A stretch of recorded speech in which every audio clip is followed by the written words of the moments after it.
right, we are live. Welcome back to Terran Tuesdays, everybody. We got Nikolai in the chat joining us. How you doing, Nick? So we're good to see you. Probably super late over there. So thank you for taking the time, definitely. But this is going to be a continuation from last week's stream, which was actually very good, particularly because Halloween is right around the corner. We still got a few extra days to talk and share some particularly spooky stories and talk about those things that scare us. But as we give time for people to pile in and say hello and come join us here on the stream, why don't you tell us how you're doing today, Black Knight? Oh, well, it's Tuesdays is my edits day and my poetry day. So today I didn't do that long like an editing segment. I actually wrote more poetry,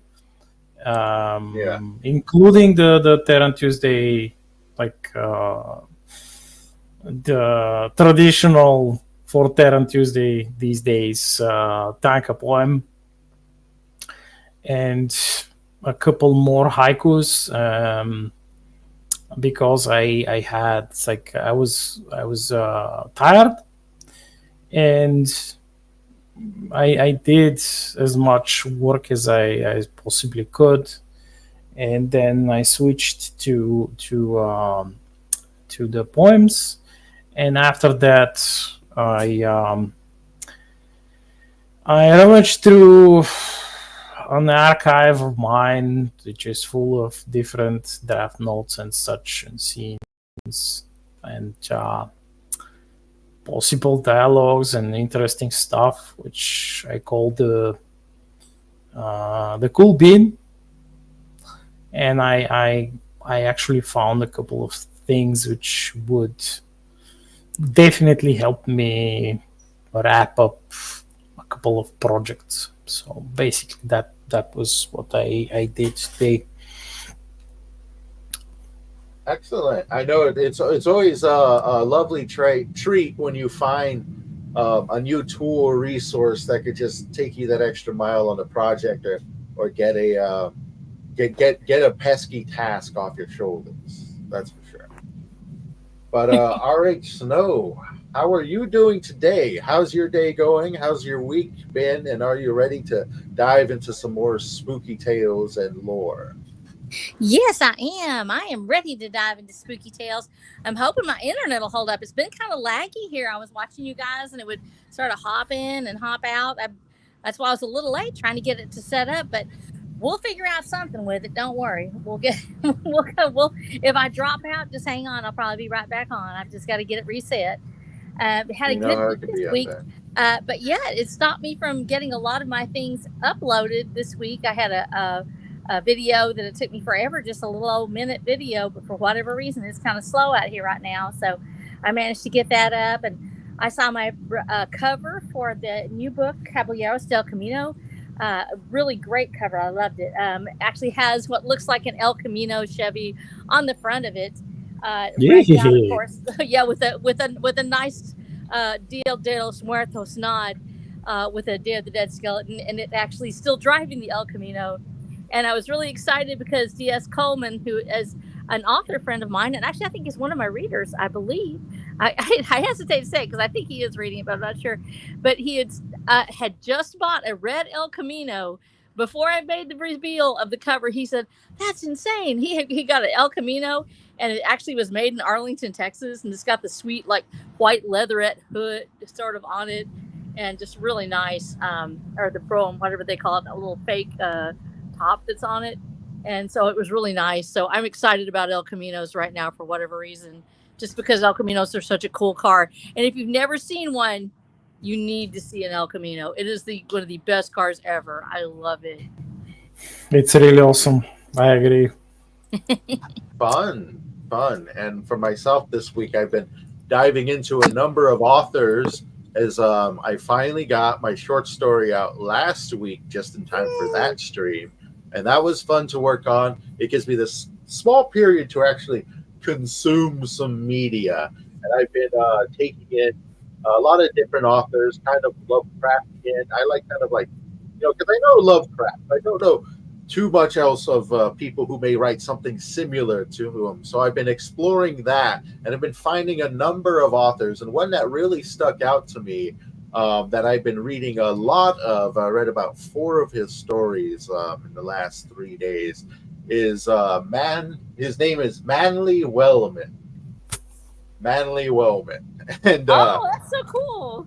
he writes some very interesting stories because he writes his writing style is kind of like a theme that we can actually discuss because it actually he was an individual who grew up in Appalachia, and he was very familiar with kind of like the legends of Appalachian craft, Yeah. and the dark lore that came from overseas. I believe it was the Scots that practiced it overseas, and they brought it over here, and they settled in Appalachia. I believe it was the Irish Scots in particular. Yes, it's And called the Scotch Irish in yes, there you go. the country. Go ahead. You. I'm sure you know plenty of it. Tell us all about that stuff. No, you go ahead for a minute. I wanted to hear what you had to say first. I just wanted to throw that in there. I just wanted to say that this author really digs deep into that lore and brings it to life in his writings, and he also does a lot of fun and neat tricks with it because he's not as dark as Lovecraft is, but he adds in much more fantastical elements and embraces not only the weird but also kind of what we would now consider sort of like a dark Americana, and just adds in a lot of that. And one of his most famous characters is Silver John, who is a good old boy from the Appalachian Mountains who hangs around that location, and he deals with a lot of this dark magic from the old times, and he's kind of like a representation or inspired by John the Baptist. That there's a lot of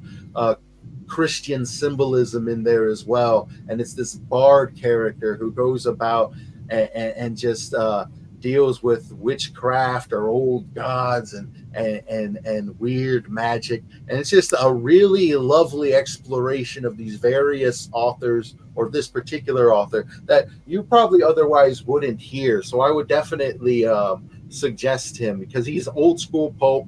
It reads like old school pulp, and it's and a lot of the stories are very short. You can consume them. Why people? Yeah. No, I love it. I think this sounds great. And what time period is he from? Is he contemporary, or is he a? No, he's not contemporary. He was around the same time as Lovecraft, so the early 19th century. Around the early 19th century. Nice. Then we can get him on airplay. Then I definitely would go back and read him. And talking about that Appalachian feel, it's hard to describe it. When you see it, you know it. It's very dark and woodsy. It has a lot in common with the Irish and Scottish lore because that's where a lot of the settlers came from, and they've been out there in these woods, some of them for up to 300 years, and some further back than that, as they are often intermarried with the Cherokee and other native tribes. And so you have all of that lore coming together, and in this Appalachian lore and Southern lore, the worlds are very thin. They're separated by this veil we talked about at the second site, in Scottish lore particularly, but also in Irish, and in the Native American culture where people could see into the spirit world. It was sort of just right there, as opposed to some cultures, European cultures, where you try to keep them separated and apart. And so you have all of those cultures coming together to create this very dark and elemental spirit world that some people have the ability to see, and when they see it, they have to decide if they're going to interact or not. And a lot of those stories, like you talked about Silver John, come out of that culture of a person who is tasked with confronting the spirit world, or of guiding them back to where they need to go. Sometimes finding sympathetic ones, or finding people that are lost, and then finding these other elements out there that, like I said, the crossover between the spiritual realm of actual evil in the spirit realm, and then the elementals that exist in the earth, some of which are very dangerous and powerful, and others which are just part of that landscape and are interacting with humans as they will. And especially in the Scotch Irish tradition, the little people are not dainty. They're not harmless. We think of fairies and we think of Tinkerbell flitting around, and she might have power, but she's a very tiny, fun person. And in the Irish tradition, especially, but also in the Scottish tradition, the Fae are not dainty. They are terrifying and beautiful and strong, much more in resemblance to Tolkien's elves than any of the Victorian fairies, which become much more lighthearted and fun to be with. These Fae can take you into worlds and sink you for centuries. You wouldn't come back, and you would finally get out, and you would see that the world had changed by 500 years because time moves differently in the Fae world. And so, as we go to the Tuatha and others of the Irish and the Scottish lore, then we see that these Fae are very dangerous and powerful, and the elements that they represent in the United States, those cultures took that and created these very dark and powerful forces. And some of them do have the ghosts of the dead. And as we're coming up on Halloween, this time we talked about a lot about the spirit world last time. This time we're sort of talking about that. What makes it spooky as opposed to just eerie or spiritual? What makes it spooky? What makes something scary where you look at it and suddenly you realize you're not where you thought you were. The world looks different. The world feels different. And exploring that does require a cultural eye. And so when we talk about the Appalachian tradition, some of that is my tradition because I have people that came from that in the last 2 centuries, and they brought those stories with them to Texas. But Black Knight and James, you guys are coming from completely different traditions from me. What makes it scary as opposed to just a spiritual interaction? What's the spooky part? Do the dead have to be involved, or can it be just a spiritual interaction? Well, it doesn't have to be just like just the spirits of the departed. You have plenty of actual spiritual beings which they have never been human. They some of them are spirits to begin with. Some have physical forms. Some can shift between physical and immaterial, and it depends. And then you have the physical creatures who actually they are quite linked to the spiritual world, and many of them can manipulate the spirits of the dead, and they can feed upon their energies. Some even use the spirits of the dead to lure travelers and others, especially in the older legends, to lure them to their deaths so they can further consume more spirits. And if you by chance, according to the lore, if you by chance are killed by them, and they take possession of your soul, you will eventually diminish. You will not go to the afterlife. You'll be basically eaten. So it's definitely, we're going into not not full Lovecraftian levels, but like just before that, and then you can be almost like the vampirism. It could be you could contract spiritual sickness and turn into a monster, turn into something which would then shift you from from your normal normal existence into a wretched life, which is split between the spiritual world and being in the real world for very short moments in the shape of a monster, which is where you get this the whole idea about it's not just like the concept of lycanthropy, but it's something which is much older than what we have in current days as the lycanthropy and all the werewolves and the stuff in the movies, which is definitely scary and spooky. But the stuff that the older legends that we have, which is partially it's based on them, bits and pieces from that older lore, is actually if you can if you transgress upon one of these spirits, you could be cursed, or if you take something from them that it doesn't belong to you, you could get this affliction, and then your spirit is stuck. You begin to disappear basically, and in at a certain point you see everyone around you, they are looking for your and you can see them, you can hear them, but you can't touch them. You're just like, you have become stuck between between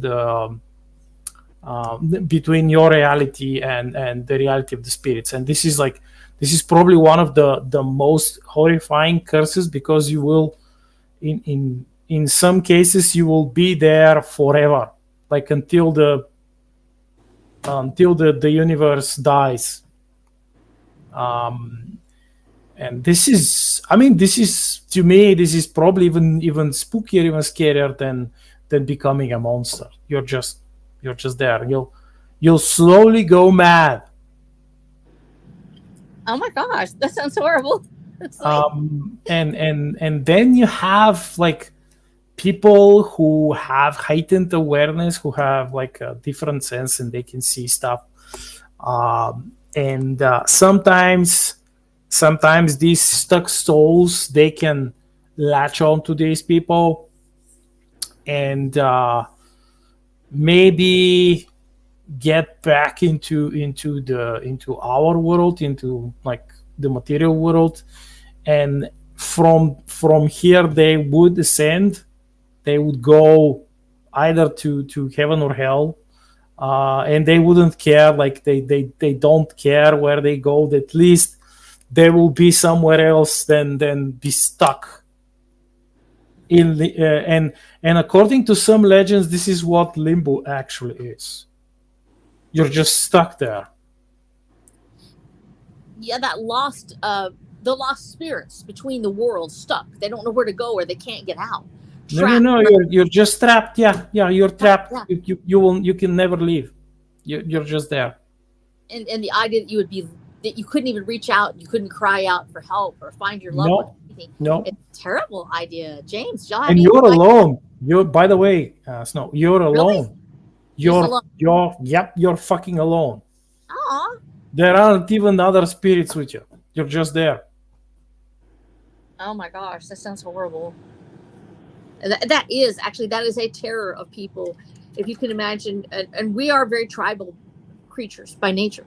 Humans are tribal, and we really aren't meant to be alone. Even when we're alone physically, we reach out on the internet, we reach out through our devices to try to find other humans. We watch people constantly, we look at things, and to be truly alone is one of the most terrifying things that most people are afraid of, that they don't want to have happen to them. James, do you have anything like what Black Knight is talking about in your like old tales that you've heard, or in the tales of the Southwest?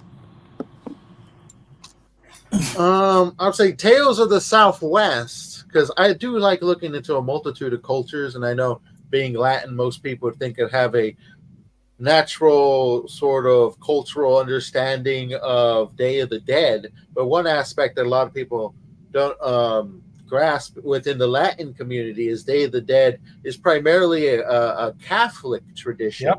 And Yes. it's something that I, not being a Catholic, have never really practiced. But one aspect, shifting to a completely different culture, that I researched a bit about is more of a native culture, which is actually the Navajo. And they Ooh. have a lot of ancient curses and in traditions and a type of practicing of, I guess for a lack of a better term, magic. And this magic that they practice, there'd be like two possible paths to follow, and one of them would be considered the righteous and good path, which is difficult to achieve but pure, and the other one is through easy and dark means, which are often provided through a dark entity or spirit. And the dark path would often consists of blood sacrifices and wearing of animal skins, which is also something that appears within the Appalachian traditions, Yes. as well as some of the actual older Latin traditions as well. That's something that kind of crosses different cultural bounds, is kind of the wearing of skins to become these animals. And this was where the practice of skinwalkers would come from. You'd wear the skin of these animals and you'd become it. And Oh, by the way, when you said wear the skins, I'm sorry for Mhm. interrupting. Yeah, It's no like, problem. do you remember last time when I mentioned the practice of these dancers who wear these suits? Like in the beginning, they were wearing these skins of animals, and this is actually um, how they would scare the monsters, because they would look like a scarier monster or like them. Yeah, Yeah, I I remember. remember hearing about that. I think somebody said that's kind of where the tradition of wearing costumes comes from, but I can't remember particularly where I heard that from. But the wearing of costumes and the wearing of skins is something you find also throughout traditions. One ancient tradition from the Aztecs, you want to go all the way back there, Yeah. is to actually, because they're really big into sacrifices, their whole shtick was they wanted to ward off the apocalypse, and every single Mm. sacrifice would buy them another day. But one thing that they'd also do is to kind of like summon gods of the past or warriors of the past. They would actually don particular clothing or put particular clothing on individuals and see that you're like the reincarnate form of this god or this person. And often, I believe there's this one practice that I don't remember the exact god, but they basically get an individual, dress them up as this god, and tell them like you are this god, and they go about the entire year treating them as a god, and at the end of the year they'd They kill them. sacrifice them. They kill them. Oh my gosh, yes. Yes, Uh, and all these practices were to uh, either gain abundance or ward off the coming of the end, ward off their apocalypse. So they were a very, very sacrificial and bloodletting culture, because bloodletting was also something else that they practiced a lot of, yeah. particularly amongst the higher echelons of society. That was kind of their form of worship. Yeah, and we talk about that portion of the crossing of the worlds, where a person represents the greater element, the greater spiritual being, and they take on the form and the life of it. Sort of like when you talked about with the skinwalkers and those who take on those attributes. A lot of that, when we trace it back to the American culture from the Southeast and the Appalachian territories, and later on into Texas and the South, we see that same image of taking on the attribute of an element or a piece of cloth or something that the dead have worn, something that we keep for them. It's in some ways the Day of the Dead rituals are so fascinating to us in Texas because going to the cemetery to eat is something that was shared often in my childhood. You would actually go out to the cemetery and you would have food that we would put down. I was not raised Catholic. We were just raised that you would go out and you would have they called it dinner on the ground. You might have it at the church, but you also would go out to the cemetery and you would sit among the dead and you would eat your dinner. Much like Day of the Dead, you actually put out the food for the dead itself, giving them their gifts, pouring out libations. And in Texas, where I live right now, in Central Texas, we still have a strong tradition of pouring out a libation at the end of the burial of a loved one. And a lot of people here will actually bury their own loved ones themselves, will go out and put the dirt onto the grave for they don't let the burial company do it. They do it themselves. The funeral home gets to put them in the ground, but they're the ones that cover their loved one, and they'll mound it up, and then they will pour out a libation on top of the earth for the loved ones that are in the ground.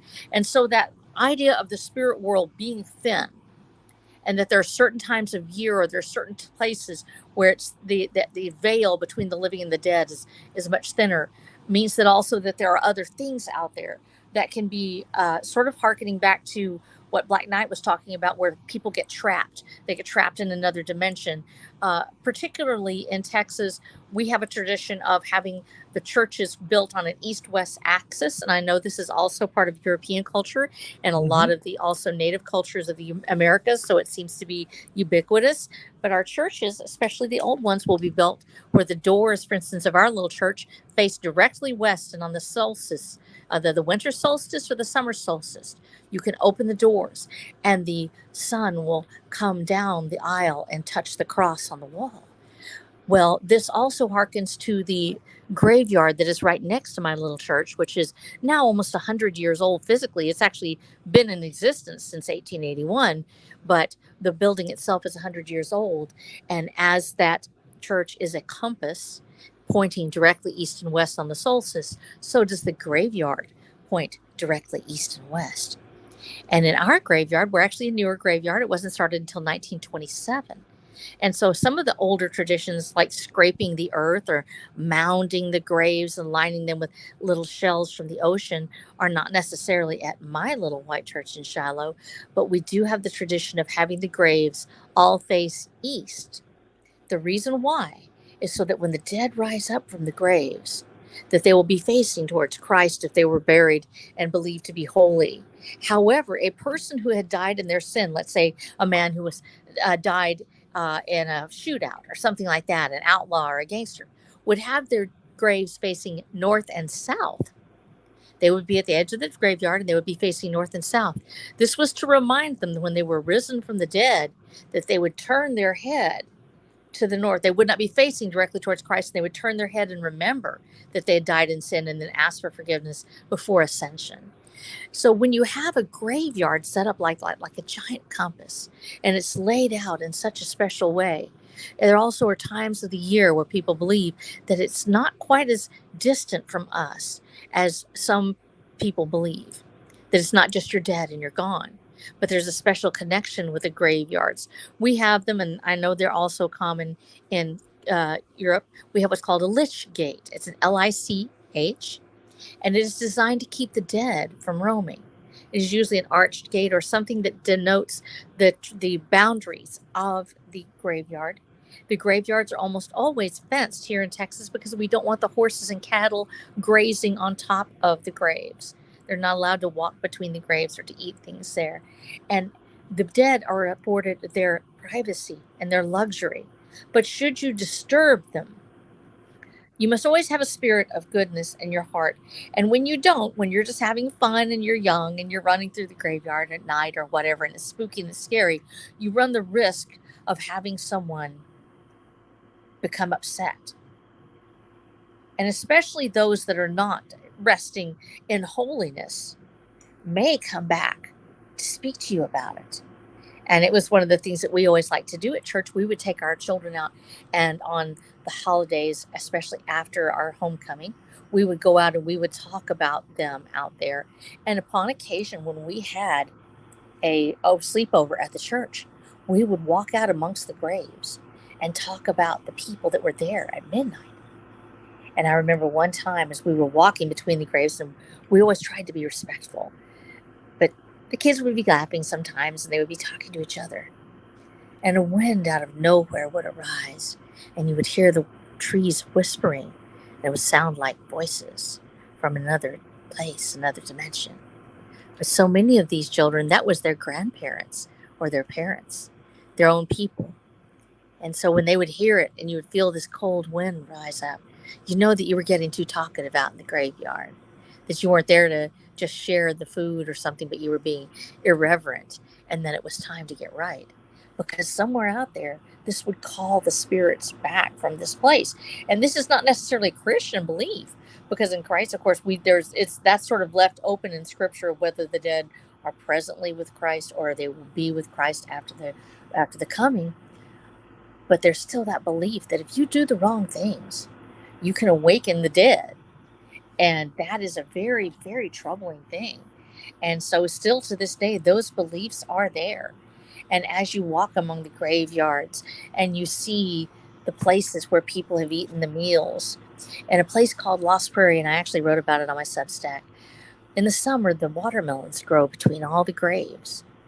Those watermelons have been there now for probably 100 years. Somewhere back in time, someone had a picnic, the dinner on the ground, where they shared the food with their loved ones and with each other, eating over the graves of the lost gone before. And so now, in this tumbling graveyard that has so many graves, and they're scraped, they're still scraped earth. That means they take away all the grass, so the grass won't grow on their grave. That's the way it is at Ross Prairie. And they're mounded up, so they make this little bed, like a person tucked in. And all across them are these beautiful watermelons, giant, big watermelons of a type that I've never seen. And I know somebody probably must gather them. But I'm not going to, because I'm not going to eat the dead's food. That belongs to the dead that grew upon their. This is like when you talk about watermelons, I always remember Lily. Yes, being a watermelon. She's a watermelon farmer.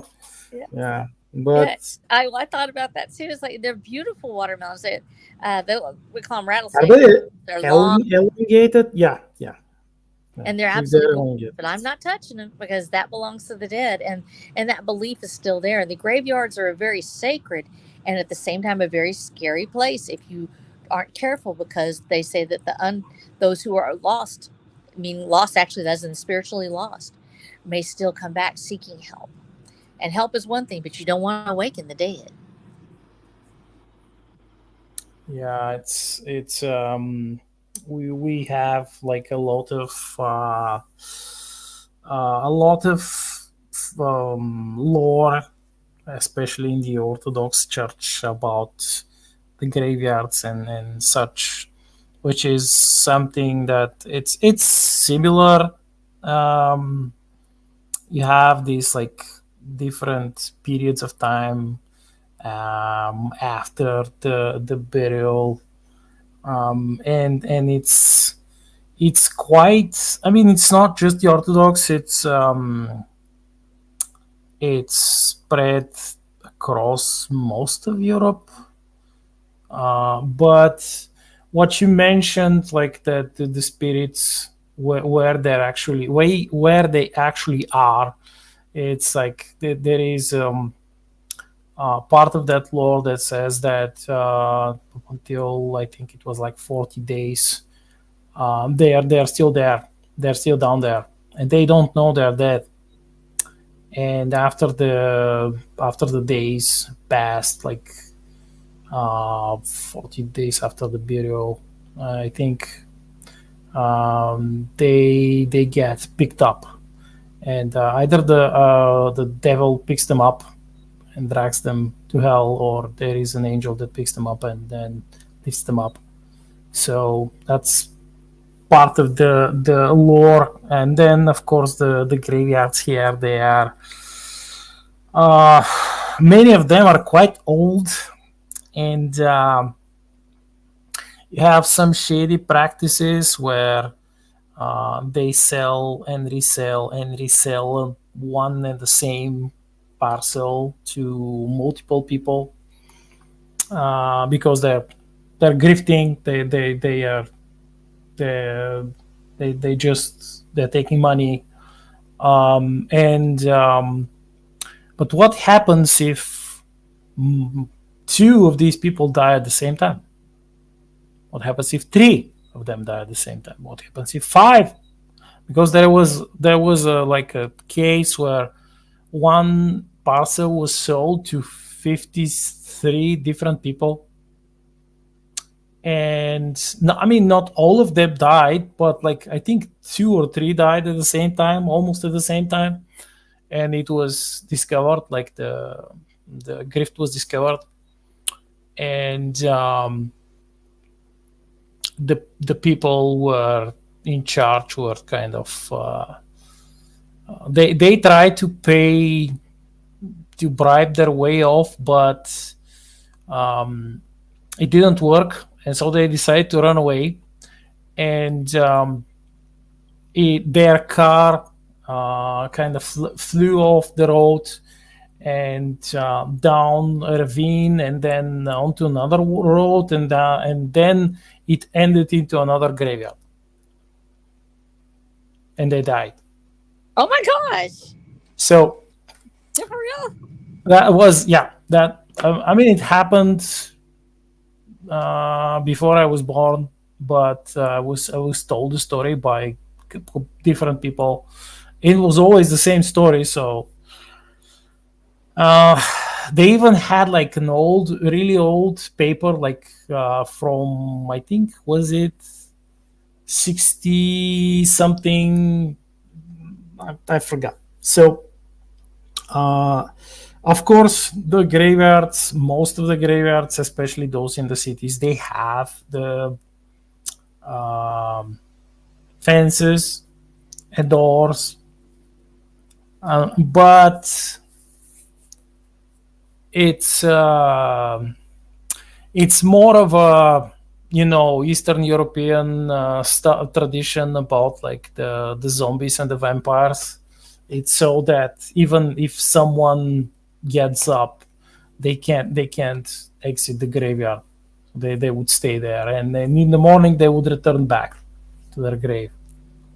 And this is also where you have these cages that were placed on top of the graves, really strong metal cages. I think they were like from forged iron, cold iron. Um, and what was that other thing that I was about to say about the graveyards was they had like I think late medieval times. No, it wasn't late medieval times. It was during the end of the 17th and 18th century. They had special guards who had these pikes, but the pikes, they did not end like with the blade. Instead, they had this sort of like cattle cross, or was it like a cross, or like more like a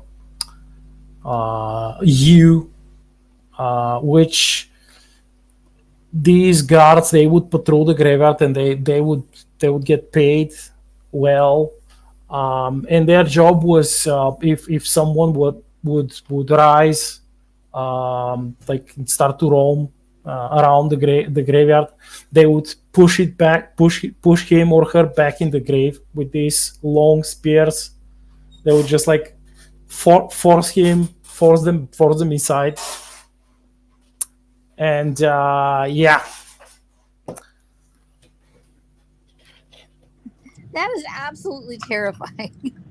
Because here in my mother's lifetime, in fact, and of course she was, I said, born in 1927, and she talked about when she was a child, hearing how they would sometimes have to move the graves because of the rivers would rise too often or something like that, and they wanted to keep the graveyards, or the towns would grow up, and of finding graves with people that were trying to claw their way out because they Oh, were buried alive.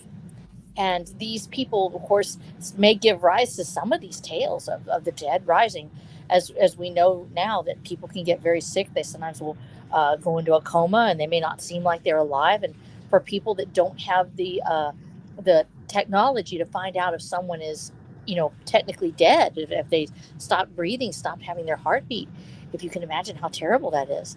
And to find out that you have been buried and you're in a box and you can't get out, and then find out that there are guards up there who are trying to keep you back in there when you're trying to get some help. It would yeah. be That was basically. There was a famous case of a woman which rose up at. Of course, it was in fucking Romania, because Romania. And she rose up, and according to the tale that I remember, was that she rose up and she went back home to actually nurse her baby, and they thought she was a vampire, and they killed her. They cut off her head. They stabbed her with stick, wooden stick, with specific wood, and they buried her. And later, some doctor came, and they made like they forced people to exhume her. I mean, that wasn't that long ago. After they did that, maybe a week or something, and the doctor told them that she wasn't a fucking vampire. She was really sick. She just woke up. They actually killed her, like, and that's there. which sucks. No, it's terrible, and that's sort of that we talk about the difference between folklore and superstition, and how it sometimes bleeds over into actually affecting the living to a point to where it can cause murder or mayhem. Because that fear of the dead, that fear of those who walk, can be so overwhelming that people, as soon if they've decided you're gone, they didn't want you to come on back. And that idea that a body could come back to life, that a person who seemed to be dead could rise again, you would think as Christians we would go, oh, this is awesome, somebody rose. But instead it would be terrifying, because here's this person that you thought was dead, and suddenly they're back. Well, that's sort of the reasons we have burials the way we do. It's to keep the body from being smelled by the living. We have burial in graveyards, which actually used to be a bigger thing, that you would have disease in times of smallpox, that the burial sites would have that smallpox dust in the air, and it would spread from there. So we buried them under 6 feet deep. There was a reason for that. And so it's very hard for most people, if they did awaken, to escape. And that's why we started some of the folk tale, or the folk medicine that we have for actually finding out if a person is dead. One of the ways is to hold a mirror to the person's face and look for a breath on the mirror, to look for a little bit of a fog. And they actually did that so that way they could go ahead and find out if these people were dead or not, if they were just breathing so lightly that no one could see it. And so they started trying to find out more about, are these people really dead or not? Doctors would use stethoscopes, but in a time before doctors, they would actually just use a paper tube, or in some cases a wooden tube that would be used by the local midwives or the local shaman, and they would listen for the heartbeat. So they actually knew quite a bit, even in 500 years ago. They knew that the heart would cease to beat, that the breath would cease to be there. And so we have a lot of people now, but because of CPR, would have been considered to have been unnaturally alive, because they were revived by bringing back their breath and their heartbeat when they thought they were already dead. But at that time, that was how you tell somebody died. Their breath ceased, their heartbeat ceased, they were officially dead. And they did try to get this into more of a scientific realm. But most of the time, when you had a loved one pass away, in even just 100 years ago, You were the one that took care of it. You might take that person to an undertaker if your town had one. But most of the time, it was you, the mother, the father, the children, the husband, the wife. You were the one that took care of your dead. And so these little rituals that we have surrounding the graveyards and the people in them become very intimate. It is a village that might do it, but out on the open prairie here in Texas, it would be a woman by herself if her husband had passed away. Maybe her and a baby trying to bury this man in a hole. And if you can imagine that and how terrifying and alone it must have been, those rituals that we had helped us put the dead to rest. Frequently putting something in their hands. Here, frequently they would put a cross in their hands. Some of this is a holdover from the fear of vampirism or the fear of, the skinwalkers or people that would rise up and they would take over the body of a dead person. But so you would put something holy in their hands. You would put a cross or something that would stop them from having this happen. And sometimes a memory of who they were. Frequently, the person that is burying someone would take a lock of hair uh, and would keep it and make it into an art form or put it on a necklace. And so that bond between the dead and the living would still be there. But now the body has something holy over it to keep it from rising again against all natural life. And they would have to do it themselves. Death was very common. We don't really realize how common it was. We live in a world where we believe it's unusual for our loved ones to die. We still feel strange about it when it happens. Like this shouldn't be happening. This shouldn't be happening to me. If you go back and you read the stories of your ancestors, you realize that almost always the first baby died because they didn't know how. It was so difficult. Childbirth was difficult, and about 1 in 4 mothers would die in childbirth. And then you had my own ancestors. They would go through 2 or 3 marriages, not from divorce but from death. You would sometimes lose an enormous number of children. And so the rituals of the dead were as much a part of living as just having a dinner or having a meal. And I think that terror of the dead never leaves us, even though it was familiar. It was familiar to see the dead. It was familiar to handle them, to wash them. My mother talked about washing the babies and dressing them as if they were going to town, and then putting them in the ground, and how hard it was to leave your child there. And you wanted something to protect them, and so you decorate the little grave with these things. But there's this idea that something could come and snatch them or snatch that body or reanimate it to make it something terrible, like Black Knight said, to make it something that is not holy and not real. These things have been in existence since time started and with humans. And as we look at ourselves as humans and how we react to death, and that fear of that once you cross over that you have to stay there, that coming back is something that only a God should do, that those boundaries shouldn't be crossed. And yet every day we hear stories about people seeing their loved ones, seeing someone from beyond the grave, or having a dream of the dead. And those stories still pervade our own lives today. And I know that you all have some too. And James, you look like you got something in your I see it in your eyes. You got something in there. What you got? He's got a story. It's about to fall wall up out of him. Oh no, not really, not really. I was just dwelling on the idea of a vampire there for a while because that's another aspect of lore that kind of just treads across the globe in all different cultures. I did a bit of research for World Without End about the vampires because I wanted to create, my own vampires. And the way my general principle about creating something new is I pull from the old. So I went ahead and researched a lot, and there are vampires by a litany of names across the cultures of the world, from the Philippines, Latin Americas to the Nordic times as well. They all had either a form of vampire, and a lot of them were described extremely similar to each other.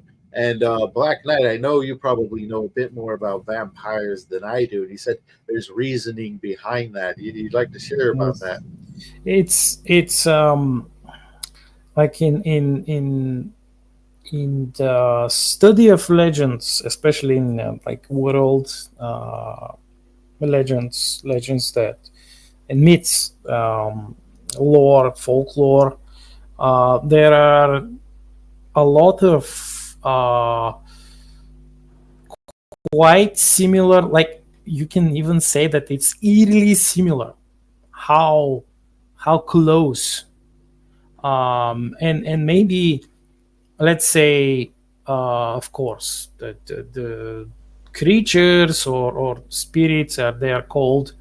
They have different names in different languages, and they might look a wee bit different. Like, yeah, it's like probably there are some cultural differences in how they would look like, but it wouldn't be that different. And in their core, they would be the same. They will be almost the same. They would fear the same things. They would seek or prey upon the same thing. They will look for the same thing. They would even be slain or expelled in a similar method. So as far as we go into the vampire lore, um, I wouldn't say that the modern vampiric lore has much to do with the original stuff, which is far scarier. Because, as you know, with the movies and the stuff, yes, the vampires are scary as heck. Yes, they are terrifying. They are very powerful. They can rip your head off. Like that, they will drink your blood. Blah blah blah blah blah. But the original thing, it doesn't need to drink your blood. It doesn't. It's not scared of the light of the sun. And if you're not sufficiently holy, you're fucked. You can't. You just can't. You can't rebuke it. And it will just look like it will walk around in plain daylight. It will look like any ordinary person. It might even look and talk like your friend, like your husband or your wife or your child. And then very few people will know the difference. But there is a difference, because as powerful as it is, I'm talking about like the thing that actually inspired the whole vampire lore, which is a much earlier creatures, which in our folklore is called the Dampiri, or the Dampir. It's I don't know if I mentioned, if I spoke earlier about it. Tell it again. It's Yeah. fascinating. The difference So between the vampire and the vampires. so this thing, it has its own. It's so powerful. It's so fucking powerful. It actually has its own realm, its own dimension that it creates. It creates for itself, and it can move through. It uses the mirrors as portals, and it could be any mirror-like surface. Basically, it could even be the fucking lake near your house, or the well, and it could use it to pop up from out of it. And they do not drink blood. They feast upon spiritual energy, and the more tormented and suffered the person is, the like the tastier for them it is to feed upon him or her. And yeah, it's much older. It's something that comes from uh, some of the people that I spoke to. They said that they were they, these things came from ancient Scythian lore. Others said that no, it's actually even older. That it comes from Indo-Aryan during the migration, like it migrated with them. Um, and some talk about even earlier, like from before it's like the last ice age, during the last age, and shortly after, like the massive um, melting of the ice. And because a lot of people migrated, then it's like all of that lore migrated with them as it happens. And this is one of the main reasons where when you look at all of these myths and legends across the world, and many of them, they have they have been just retold. But as far as the empiri goes, it's like some people that I spoke to. Um, one of them was a really old priest from Romania, and he went to the States, and he met. He went. I think he went to Utah. Was it? Uh-huh. He met native there, Native American shaman actually, and they talked about this. They talked about this specifically because there was like a movie or something about werewolves or something, and the priest laughed. He said some joke, and then the shaman said the joke, and they saw that they had some knowledge about stuff, and they decided to exchange knowledge. And when it came to the Dempiri, like the shaman was terrified because he said like we saw it, we saw it, we saw how it exited. It's like it exited a puddle, like a tiny puddle on the road, and they saw it how it just popped out of the puddle, and it's just like it just there is no hole, like a large hole full of water. So it was like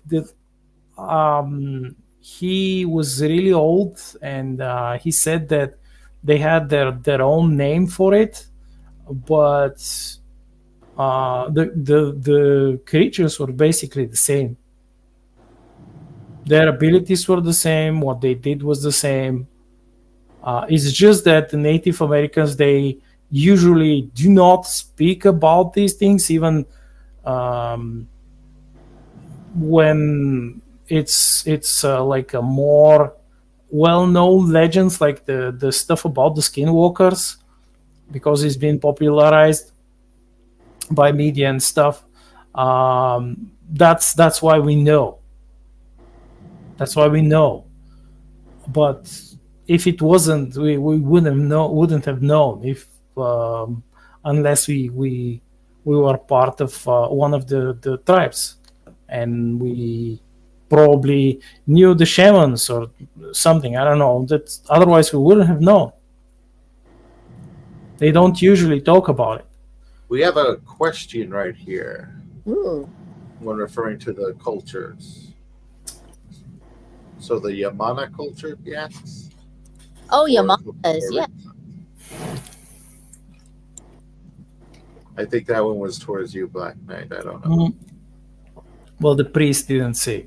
He just he probably didn't ask. I mean, he was interested in the knowledge, um, and he was actually like scared a bit that it's so similar, but I'm not sure that he or maybe he forgot he was like 96 or 97 years old.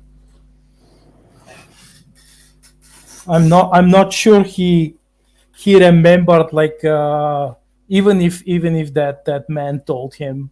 I'm not quite sure that he remembered that. All right. Well, it definitely I sounds. actually, Go ahead. oh, actually, I was just looking at this because I was looking at pit burials, and I actually, when we did our genetics, I actually have a snippet of ancient DNA that goes back to the Yamanaya. And so I know a little bit about it because I was actually studying it because I'm actually related to some of the ancient Yamanaya that were found in the pit graves.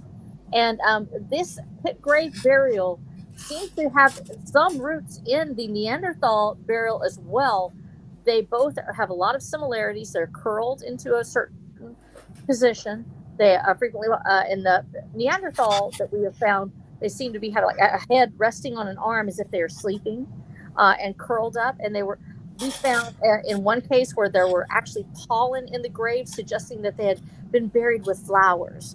So the Neanderthal, when we think of them as being a very primitive group that wouldn't a caveman, no, they actually had a culture. And one of the ways we know that they were much more advanced than we thought they were is because they took the time to bury their graves, their loved ones in these pit graves, and to surround them with beautiful things, and to have a ritualistic way of doing it in a particular position. And that Yamanaya burials were very similar to that. And in fact, some of the Yamanaya are closely associated with the Altai culture, which was a outgrowth. If I'm not entirely certain on this, so don't quote me on this, but I do know that the Altai region had a Neanderthal component in it. Yeah, It's yeah. very strong. And Yeah. yeah, and so that those pit burials, when you talk about how far back they go, yes, they can go back to Neanderthal and the Ice Age, because I said they're born out of the Ice Age. They are creatures of um, of the cold, and to take the time to bury a person, to actually dig into the earth, and to plant them with the flowers so that they might bloom again, and to make it holy was a to me is there's a beauty in, and I'm saying this because as a person who's had to deal with death so much in my community, because I'm one of the ones that people would call to stay with the dead as they are dying, or if the body has been found, I would go in and help prepare the place. And so there's a beauty in taking care of the dead, to that bridge between the living and the next life.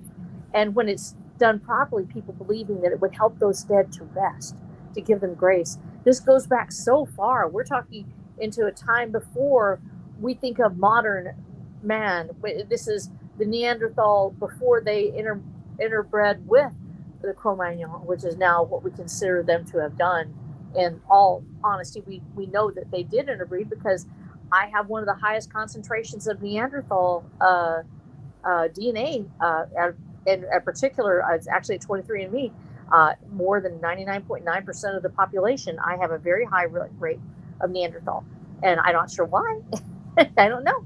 I'm a little bitty short person, and I talk like this. Maybe I have, maybe I'm actually a Neanderthal woman. Who knows? But I think that idea of burying them in the earth in that particular position, yes, that spreads so far beyond and comes up through the Yamani culture to the pit grave cultures, and it spreads throughout Europe. And so we may see that is where we actually have our roots in this ritual of burying our dead and putting them back into the earth to become one with the earth again. And that speaks to the more benevolent dead, and the cycle of life. And it's not just the terror of the dead that exists, but also the simply living with the dead. So that portion of life where people see them or they acknowledge them in their existence, where it's not just the monsters that come back to haunt us, but the everyday, almost like the house spirits that we talked about last week, where there are the dead that preceded us are still here sometimes, so they come back. That Day of the Dead portion where the dead come back to check on the living, and they are called back by memory. We also have people that believe that the dead are simply here among us, or they may be seen perhaps at a time when it's less terrifying, still spooky, still scary, but they are not malignant, they are not evil, they are simply the dead walking among us.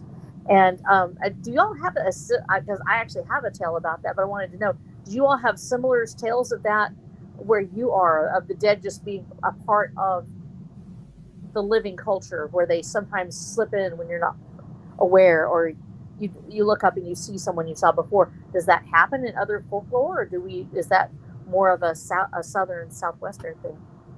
It does. It does. I know that there's a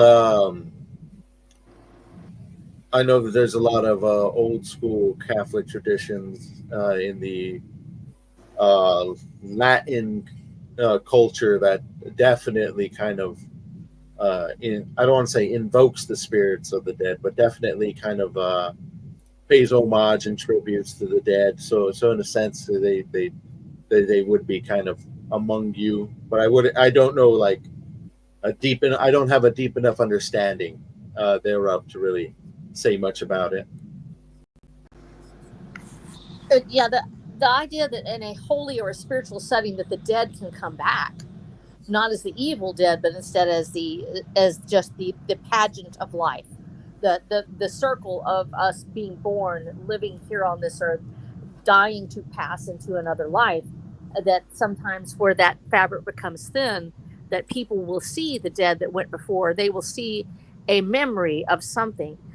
One of my most cherished memories, actually, and at the same time very eerie to me, and I'm always aware. Like I said, this is an old church where we pastor, and beautiful, very deeply Christian, and we try to keep everything within the bounds of Scripture. And so, what I'm talking about here is not necessarily a representation that, oh, we see ghosts or things. I'm just telling you what happened. So we have this beautiful old church, still almost the same as it was before. The baptistry is now inside. It used to be across the street in a little pond that was filled in. But we do have that change, and I finally had bathrooms instead of the outhouses and things.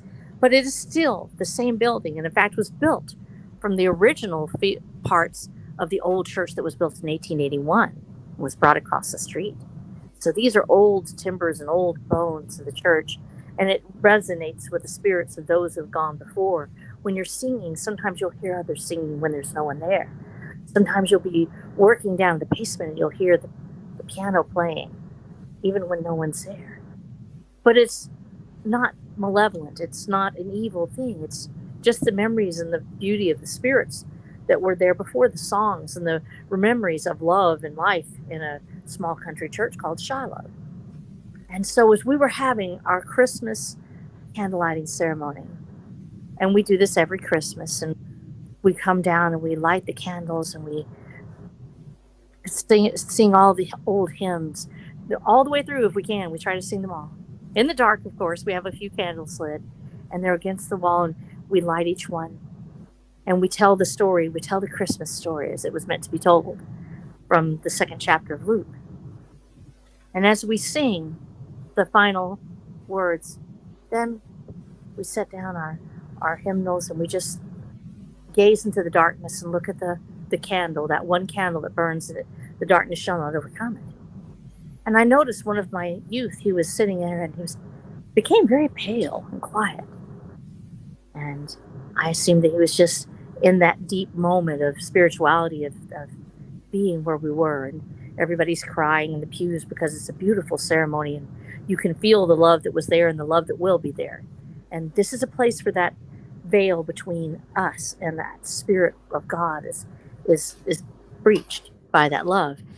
And as I talked to him afterwards, he came up to me and he grabbed my arm. He said, Miss Becky, did you see them? And I said, no, I didn't. I was praying at the time. I didn't see anything. He said, I saw a man dressed in old garb come out of the preacher's office, and he walked right in front of you, and he was wearing a waistcoat and breeches like from the turn of the century.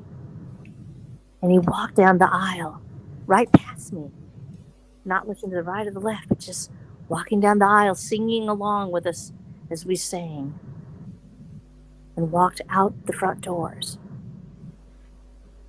And he was afraid to look up because he didn't know what it was he was seeing. And so I said, well, it must have been one of the preachers. I guess we sang well enough that he finally decided to come back in and join. But those visions that we have, which sometimes can be scary and at the same time they're beautiful and wonderful, of things we don't understand, of people that have been in the world that we can no longer see. Are they still here? Is it just a memory? Is it an echo playing off the light? Or is it, as he said, the door opened and a man came out and walked down the aisle singing and disappeared out those big glass doors out the front? Each place has its own special spirit and its own unique place in the spirit world. And a lot of people believe that for everything that is here on this earth, there is a mirror of that, a spirit image of it. And it's shared by the living and the dead. And so when you walk into the church at night and the moon is coming through those big glass front doors and you're alone because you've come up to close the doors after a big long day and everyone's gone home, you always make sure to turn to the congregation and say, witness me, and may I be faithful.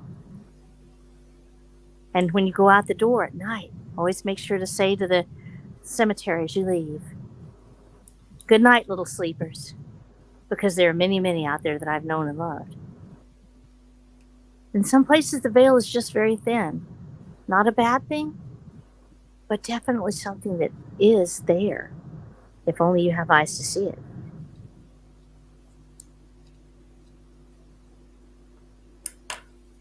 Interesting. One thing that's always kind of piqued my interest in general has been, quote unquote, the veil. What is the veil necessarily, like when you say that? When we're talking about the veil between heaven and earth, or the veil between the spirit world and this present world, it harkens back to the imagery that was when Christ was passing and he died on the cross, and the veil was rent in the temple. It's the veil between God and man. But in many people, it also talks about that veil. For instance, the shroud that they would put over the dying or the dead. It's a veil that goes over the face, saying you have passed from this place to the next. Oftentimes when we are, as an EMT, and like I said, that's one of my jobs for whatever reason, was to care for the dead, and perhaps it's because I do believe that it must be a job of respect. This is a being. This doesn't happen just immediately sometimes. Sometimes it's a moment where this person is dying and it takes longer. You can't save them. They're still there, but you can't save them. Their soul is passing and there's nothing you can do but to hold their hand and to sing a song and to be there as they pass from this life into the next. And it literally feels like a veil that they are pushing through.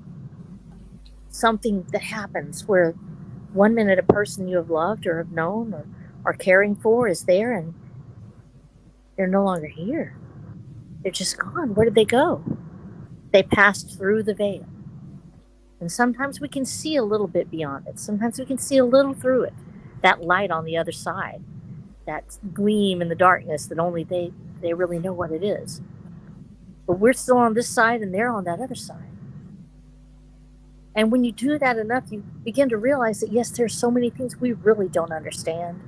There are places in the heart that we can't go until we pass through that veil, until we gain that higher ground, until we become that being of light that God calls us to be. But in that terror of the darkness, in that fear of what happens if I am not the person I should have been, that happens to all of us. And this fear of the dead is not just a fear of the dead of other dead. It's a fear of us, of who we will be and what happens to us. Our natural process of dying and going back to the earth, of becoming one with the soil and to be the dust from which man came. This is a very scary thought for a person that is not sure of where they're going or what will happen.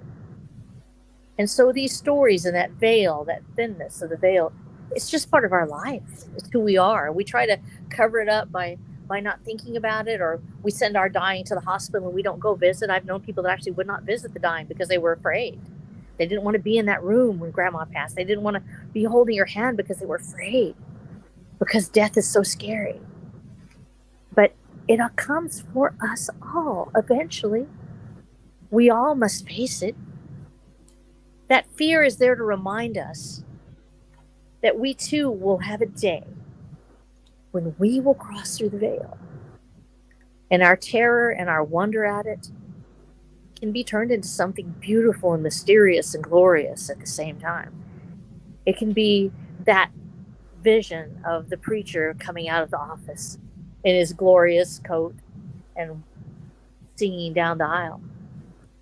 Or it can be a cry of a lost soul in the darkness, a terrifying thing.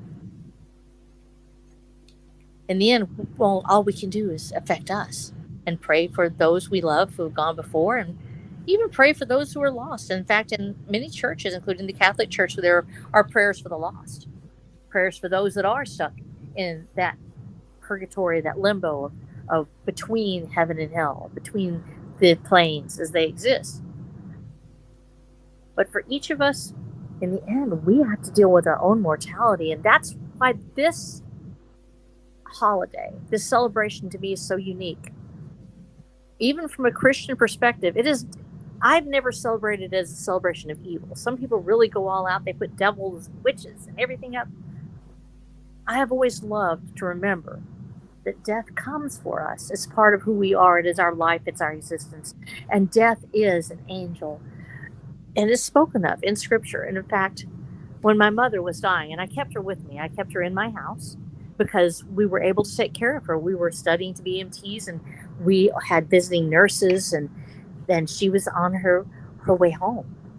And it was a long process. It took about 2 weeks that she would struggle to breathe, and she was working very hard at it.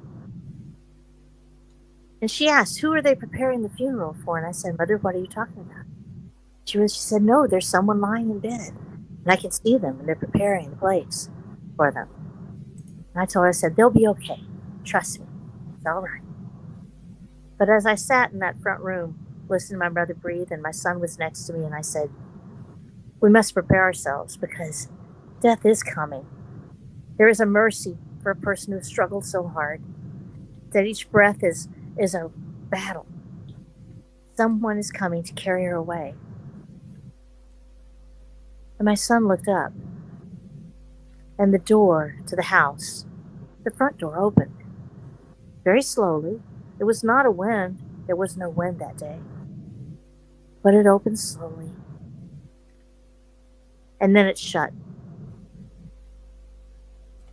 And you could not hear the footsteps, but you could feel something coming in. And I bowed my head, and I took my son's hand, and I said, "We're in the presence of angels. Bow your head, for death is coming. And he is coming to take his own home to the Garden of Eden at last, to the heaven that awaits for us all." And we watched as the angel of death passed by. And in that moment, I knew that death is not defined as an evil or good, but us and how we interact with death is defined by whether or not we have love, and whether or not we have found holiness. Only then can it become truly holy. Death is not always welcome, but it comes for us all.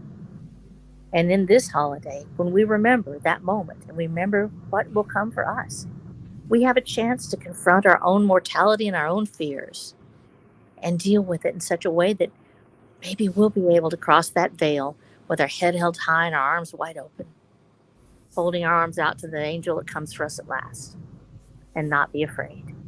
For lo, he walks with us through the valley of the shadow of death, and I will fear no evil, for thou art with me.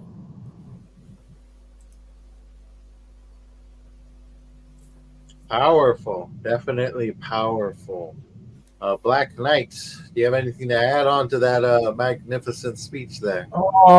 Well, I was about to. I forgot in the beginning. I was about to talk a little bit about what I drew upon to write about the spiritual, um, the material in the Star Shattered universe. Oh Uh, wow. but I was kind of I mean, we were having too much fun talking about different things. So No, maybe, that's maybe fun. I'll leave it for another time. I'll just say that um, there is this again. This is from world folklore, which is um, almost a bit too similar, a bit eerily too similar, as I mentioned earlier. But you know that shamanistic perspective. This like it's even earlier than I would say it's probably even pre shamanistic because um, some of the people that some of the researchers and colleagues of mine that I've talked to, they say that it's much earlier. So basically, this goes back to this belief that everything has a spirit. It may not even be a sentient spirit, uh, sentient as like us, but it has spirit. Let's say the river has a spirit. The river, the trees have spirits. The stones have spirits. Like, but it's not a sentient spirit like ours. It's just part of like part of the universal spirit, part of the spirit of creation that God created the universe. Everything has its spark, as so they say. And when a human like us, when we forge an item, we draw materials from the already created. We take things from creation to create our own creation. And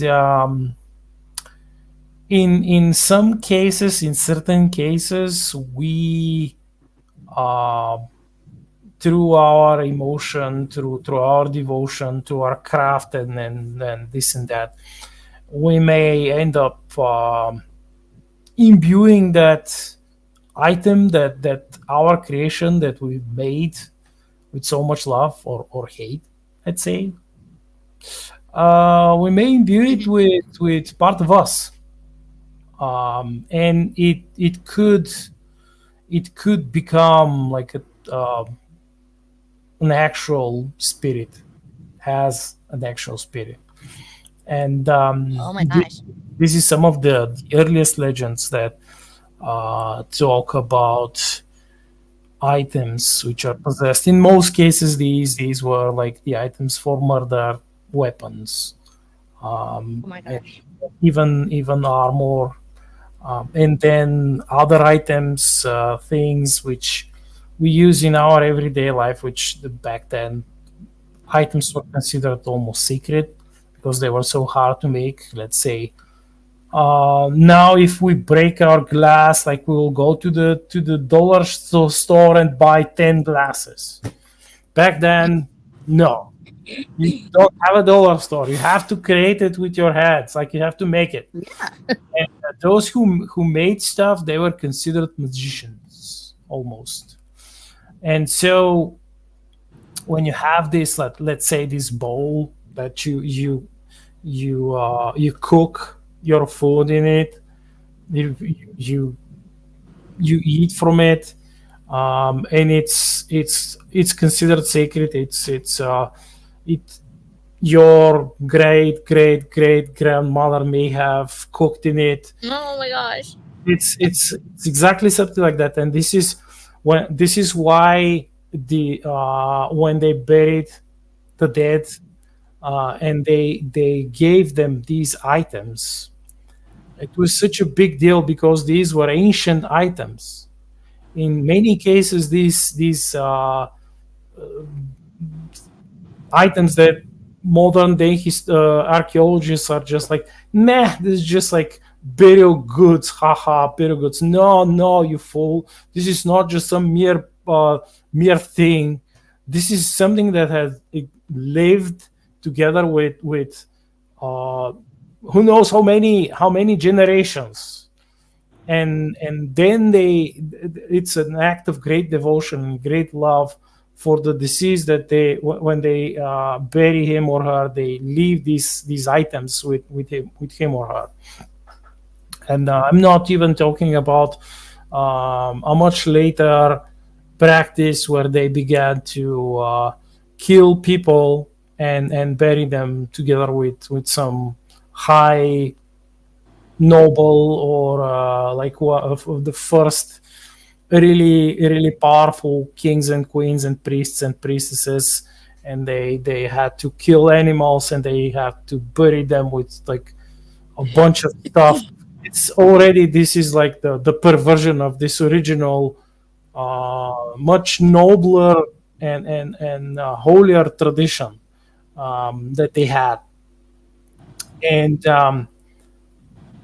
this is one of the basics that like the basic building spiritual blocks, if you mean, which I use to build up um, that segment that quite important. And some of you who listen, you know what I'm speaking of. You know that items, specifically items that they used to, especially to save lives, to help people, even weapons, they are considered almost alive. And in many cultures, holy, especially in specific alien cultures, if they have this like ancient, and in many cases they do have ancient weapons, ancient beam weapons, or spaceships, or energy shields, or like computers, they are considered holy and living. Even though they're machines, or others would look at them and say, he's just a gun. No, it's not. To you, is just a gun. To the person whose ancient ancestors, like before, let's say, 1,000 years, even then it was old, and they were using it. They were fighting it with it. It's almost like the closest thing that we have here, let's say, is the ancient uh, items in some of the Buddhist temples, and perhaps in some of the really old churches around here. Mhm. And also, as so far as if we go to weaponry, we have Chinese weapons who are thousands of years old. We have Japanese swords. You have stuff that it's like who knows how many centuries old, and according to that belief system, these are no longer just, it's no longer just a piece of metal.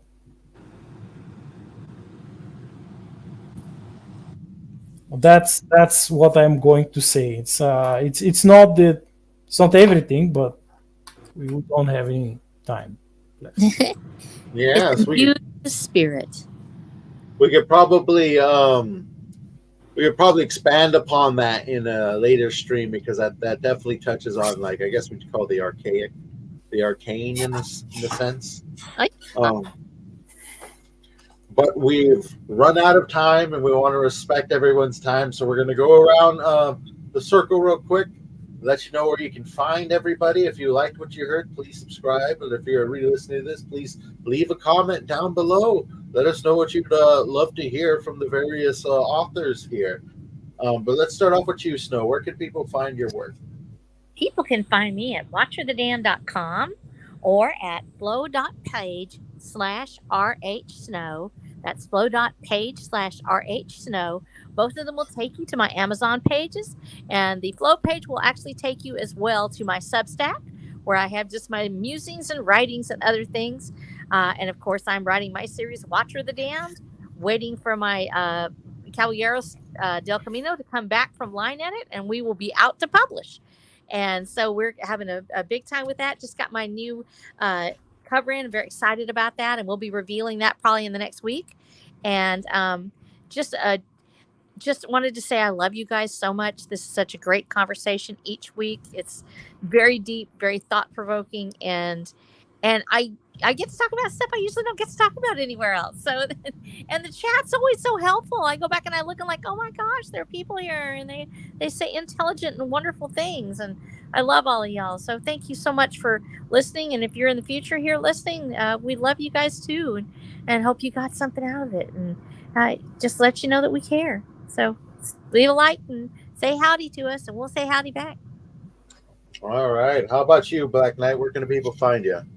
Well, you can also find me on Substack together with you and Snow, the Black Knights Substack.com, and you can find my books on Amazon, my Star Shatter series, and my anthologies, the short story collections, Mandate of Sword and Railgun, and the second one, which is titled Blood of Tyrants. And then we have my newest 100% fantasy, old school fantasy novella, which is titled Lord of Bones. You can also find it on Amazon. And of course, my two Colon-esque style novellas, which are also set in the university alt history universe of my books, is about the villain who is a soldier character coming from he has slavery roots in slavery, this world, and you can also find that there. The first two books of the series. Excellent. Awesome. And I am James Esparza. Thank you all for joining us. I'm a short story writer. Just released a short story last week. It's a lovely, spooky little tale about a man who goes invisible during a vampiric outbreak. A little something we're talking about today. So you guys can check that out at World Without End Lore on my Substack. That's worldwithoutendlore.substack.com. Thank you very much. You were saying something, Snow? No, just excited to hear about all your work that you guys are doing. It's always fantastic to hear it. Definitely. And with that, everybody, we are out of here. Have yourself a wonderful rest of your day. Bye-bye. Bye, everybody. This hand is better.